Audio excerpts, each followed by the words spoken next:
thing is, you know, that Aikido someone. Aikido is a state of being. It's how you are.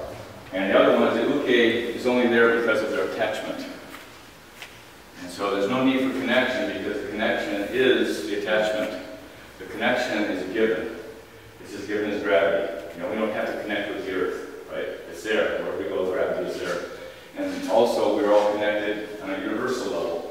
From the beginning of time, when we were just going to anything that exploded out. The distance of these galaxies and everything is, it's still all connected somehow.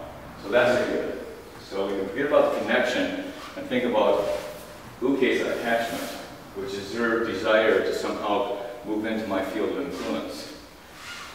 Now, if I'm the uke and I'm coming in and I'm grabbing, he's in his area here, then as he starts to turn, I'm in his field of influence. And the nage, if I stick my hand out to be grabbed, what I've done is I've walked into his field of influence. So he holds strong, and suddenly I'm trying to rip him out of his field of influence and bring him into mine.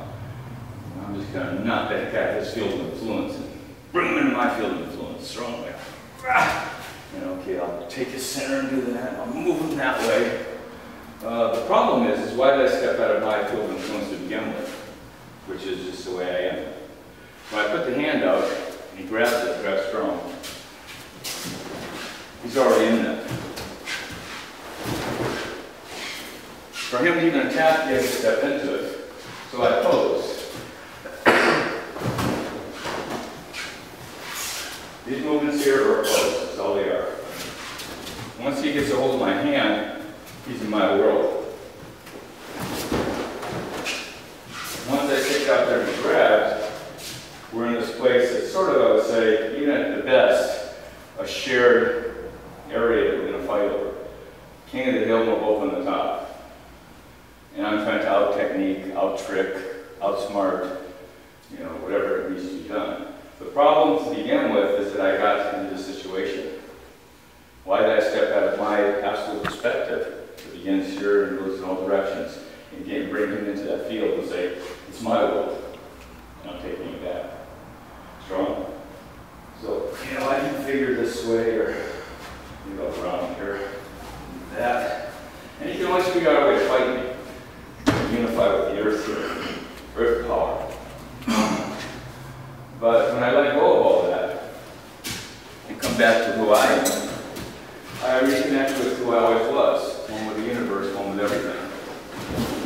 That's just the way we are. Japanese Sonoma, just like that as we are. And that just as we are positioned there, everything we do with our body, take your hand away, is self-sufficient. There's at no point am I trying to make him do anything. Let go.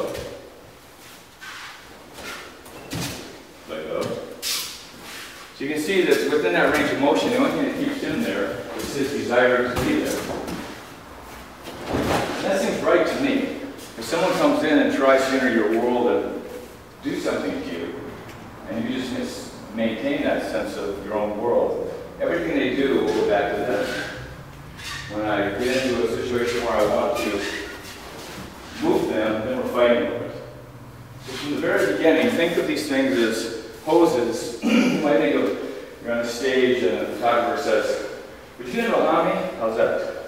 Yeah, just put your hand out there. There's nobody there, why are you doing that? Oh, yeah, nice balance, okay? And that's the pose. It's my world. So I'm still putting the hand out, but I'm not sticking my hand in his face, which he can enter his realm of influence, he can control me. So it's just out there. He has it there.